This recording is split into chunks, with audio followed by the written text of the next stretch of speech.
Chemical world ஏற்கனவே நான் பேசியிருக்கேங்க. நான் மறுபடியும் சொல்கிறேன், அதே தான். தெரிஞ்சோ தெரியாமலையோ நாம் இப்போது ஒரு கெமிக்கல் வேர்ல்டில் தான் வாழ்ந்துக்கிட்டு இருக்கோம். ஓகே, ஒத்துக்கிட்டாலும் ஒத்துக்கலனாலும் உங்கள் விருப்பங்க.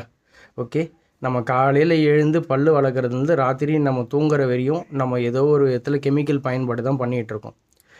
அதை இப்போ நெசசரி, அன்னெசசரி, ஹார்ம்ஃபுல், அன்ஹார்ம்ஃபுல், மீடியம், இதை பிரித்து கேட்டகரி பிரிச்சுக்கிட்டால் கொஞ்சம் சர்வை பண்ண முடியுங்க.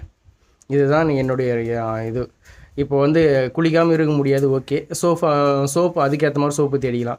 பட் டை அடிக்காமல் தாராளமாக இருக்கலாம். ஓகே, உங்கள் முடி கருப்பாக தான் வேணுன்றது வந்து உங்களுடைய நம்பிக்கை சார்ந்த விஷயம். எப்படி இருந்தாலும் பரவாயில்லன்னு நினச்சிங்கன்னா டை அடிக்க வேண்டிய அவசியம் இல்லை. தேவையில்லாமல் யூஸ் பண்ணுற இந்த எதுவெல்லாம் நமக்கு தேவையில்லை, பர்ஃப்யூம்ஸ்லாம் தேவையில்லை. ஓகே, உடல் நாட்டம்னா உடல்லேருந்து நாற்றம் வராமல் இருக்கு என்ன பண்ணணுமோ அது பண்ணலாம். இது மாதிரி ஒன்று ஒன்றுத்துக்கும் நீங்கள் தேடினா ஆல்ட்ரேட் கிடைக்கும். நாம் ஏதோ ஒரு மாயையில் மாட்டிக்கிட்டு இருக்கோம்.